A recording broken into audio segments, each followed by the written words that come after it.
Hello everyone, मैं सचिन मिश्रा आप सभी का स्वागत करता हूं मेरे इस यूट्यूब चैनल TKWTK पे।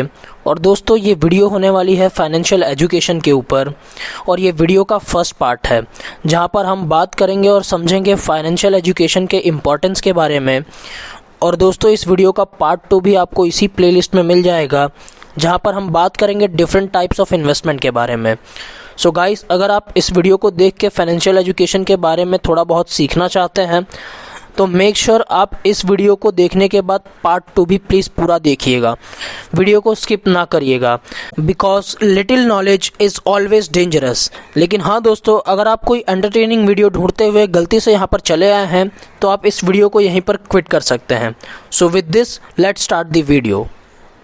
दोस्तों, इस वीडियो की शुरुआत मैं आपसे एक क्वेश्चन पूछकर करना चाहूँगा। क्या आपको पता है दुनिया में सारे लोग अमीर क्यों नहीं बन पाते? और यहाँ पर अमीरी से मतलब है financially rich and psychologically rich. Think about it and comment your answers. और दोस्तों, इस क्वेश्चन का आंसर मैं आपको डायरेक्टली नहीं दूंगा। जब आप इस वीडियो को और इसके अगले पार्ट यानी पार्ट 2 को अच्छी तरह से समझ लेंगे तो आपको खुद ही इस क्वेश्चन का आंसर मिल जाएगा। तो सबसे पहले तो हमें ये समझना होगा कि एजुकेशन 3 तरह की होती है। पहला एकेडमिक एजुकेशन, दूसरा प्रोफेशनल एजुकेशन एंड तीसरा फाइनेंशियल एजुकेशन। दोस्तों, एकेडमिक एजुकेशन में हम नॉर्मल पढ़ना सीखते हैं, लिखना सीखते हैं, बेसिक मैथमेटिक्स सीखते हैं, दूसरों के रिस्पेक्ट के बारे में सीखते हैं, बिहेवियर के बारे में सीखते हैं। In short, Indian education system के हिसाब से देखा जाए तो 12th तक की हमारी एजुकेशन एकेडमिक एजुकेशन में आती है और ये बहुत ही ज़्यादा इम्पॉर्टेंट है किसी भी चीज़ को समझने के लिए, आगे कोई भी प्रोफेशनल काम करने के लिए। उसके बाद आती है दोस्तों प्रोफेशनल एजुकेशन। और प्रोफेशनल एजुकेशन में हम किसी भी स्पेशलाइज स्किल को सीख के उसमें मास्टरी करके उसे ही बाद में अपना प्रोफेशन बना लेते हैं। एग्जाम्पल के लिए doctors, engineers, CA, scientist and so on. उसके बाद दोस्तों थर्ड टाइप ऑफ एजुकेशन आती है फाइनेंशियल एजुकेशन, जिसको स्कूल्स में और इवन हमारे प्रोफेशनल एजुकेशन सिस्टम्स में बहुत ही लेस इम्पॉर्टेंस दी जाती है अगर कुछ कोर्सेज को छोड़ दिए जाएं, लाइक MBA और BBA। दोस्तों, हमारे स्कूलिंग सिस्टम में हमसे हमेशा ये कहा जाता है कि पैसा आदमी को ग्रीडी बना देता है और अपने घर में भी पेरेंट्स से हमेशा हमसे ये सुनने मिलता है कि ज़्यादा पैसे के पीछे नहीं भागना चाहिए और ये सब पैसे वाले बड़े लोग ही समाज के विलन्स हैं, इसलिए इनसे दूर ही रहना चाहिए। But this is not the truth. आप मुझे ये बताइए, क्या बिल गेट्स पैसे वाले नहीं हैं? क्या mark, Elon Musk, Vivek Bindra, Sandeep Maheshwari जैसे लोग पैसे वाले नहीं हैं? और क्या इन लोगों ने कभी चैरिटी नहीं की है? ऐसे तमाम एग्जांपल्स आपको देखने मिल जाएंगे दोस्तों, जो पैसे वाले होते हुए भी नेचर, बिहेवियर और बहुत सारे गुणों में अच्छे हैं। हाँ, बहुत सारे पैसे वाले लोग हेल्पिंग नेचर के नहीं होते हैं, लेकिन ये सब डिपेंड करता है उनके इमोशंस के ऊपर, उनके स्वभाव के ऊपर। अगर आपका नेचर, आपका स्वभाव पहले से ही ठीक होगा तो पैसे मिलने के बाद भी यानी अमीर बनने के बाद भी उसमें चेंजेस नहीं आएंगे। और अगर थोड़े बहुत चेंजेस आ भी जाते हैं तो आप इस चीज़ को समझ के फिर से अपने स्वभाव को ठीक कर लेंगे।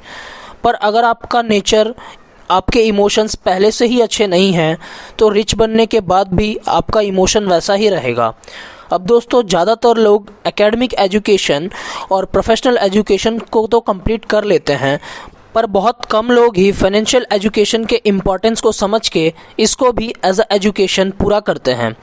दोस्तों, यही one of the biggest reason है कि बहुत लोग सही मायनों में अमीर नहीं बन पाते, क्योंकि उनमें फाइनेंशियल एजुकेशन को लेके अवेयरनेस की कमी होती है। अब दोस्तों, फाइनेंशियल एजुकेट होने के लिए आपको 2 चीज़ों के बारे में ज़रूर पता होना चाहिए। पहला है इनकम स्टेटमेंट और दूसरा कैश फ्लो क्वाड्रेंट।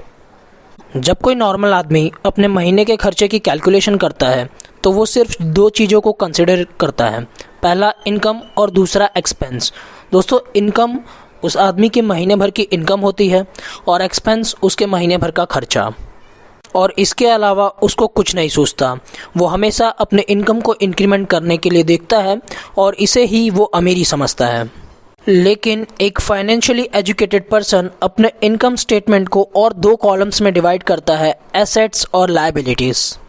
एसेट्स ऐसी चीज़ होती है जो उस पर्टिकुलर आदमी को बिना मेहनत किए या फिर बहुत ही ज़्यादा कम मेहनत किए हर महीने पैसे दे सकती है।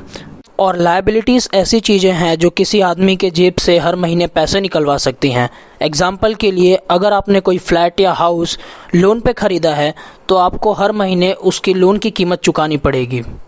लेकिन अगर आपने उसी हाउस का कोई एक कमरा रेंट पे दे दिया तो वो आपके लिए एसेट बन जाएगा, क्योंकि वो आपको हर महीने एक इनकम जनरेट करके देगा, जिसको पैसिव इनकम के नाम से भी जाना जाता है, और वो भी बहुत ही कम मेहनत में।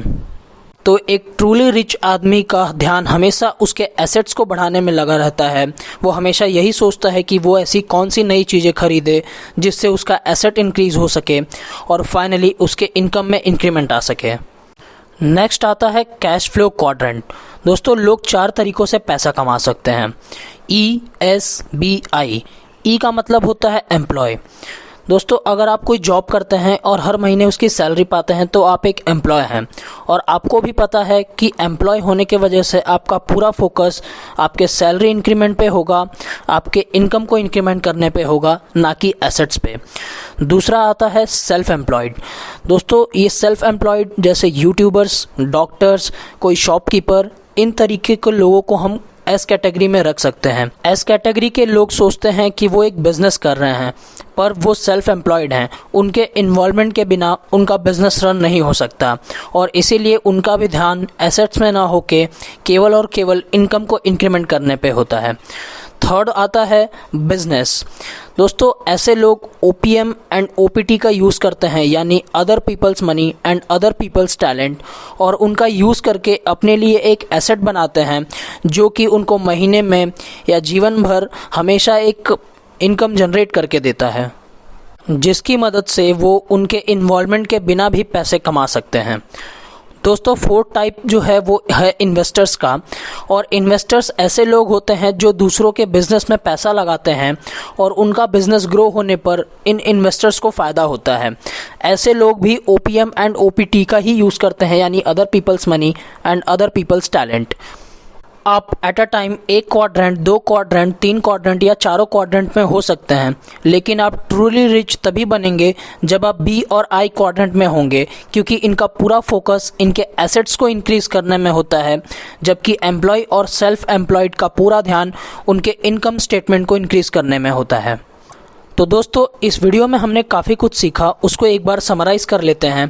पहला है मनी मेक्स यू बैड। तो ऐसा बिल्कुल भी नहीं है। पैसा सिर्फ पैसा है और वो आपको चीज़ें खरीदने की ताकत देता है। अगर आपके अंदर अच्छे इमोशंस हैं तो आप अच्छी चीज़ें खरीदेंगे और औरों की मदद करेंगे, और अगर आपके अंदर बुरी इमोशंस हैं तो आप बुरी चीज़ें ही खरीदेंगे और औरों का नुकसान करेंगे। दूसरा पॉइंट आता है दोस्तों, फाइनेंशियल एजुकेशन इज़ इम्पॉर्टेंट। हाँ, ये पॉइंट बिल्कुल सही है। Financial education is important because इसी से आप रिच होने के फॉर्मूले को सीख सकते हैं, समझ सकते हैं और इम्प्लीमेंट कर सकते हैं, और इसके लिए आपको अलग से मेहनत भी करनी पड़ेगी। And third point, financially educate होने के लिए हमें 2 चीज़ों का पक्का पता होना चाहिए, income statement and cash flow quadrant. तो फाइनली कंक्लूजन ये है कि हर ट्रू रिच अपने एसेट्स को बढ़ाने में लगा रहता है और ट्राई करता है कि हमेशा B और I क्वाड्रेंट में रहे। तो अगर आपको भी रिच बनना है तो आपको अपने एसेट्स को बढ़ाने पे ध्यान देना होगा। सोचिए ऐसी कौन सी चीज़ें हैं जो आपको आपके एसेट्स बिल्ड करने में हेल्प कर सकती हैं, और इसको ध्यान से सोचना पड़ेगा, क्योंकि ये कोई एक दिन का प्रोसीजर नहीं है। एंड आई होप आपको उसका आंसर ज़रूर मिलेगा। दोस्तों, ये सिर्फ वीडियो का पार्ट 1 था। अगर आपको और भी जानना है एसेट्स के बारे में और इन्वेस्टमेंट के बारे में तो आप प्लीज़ पार्ट 2 ज़रूर देखें, क्योंकि मैंने स्टार्टिंग में ही बताया था little knowledge is dangerous. So I hope दोस्तों ये वीडियो आपको इन्फॉर्मेटिव लगी होगी। तो इस वीडियो के बारे में आपकी राय हमें कमेंट करके बताइए, और फ्यूचर में ऐसे ही ट्रू नॉलेज पाने के लिए इस चैनल को सब्सक्राइब कीजिए। Thank you for watching this video guys.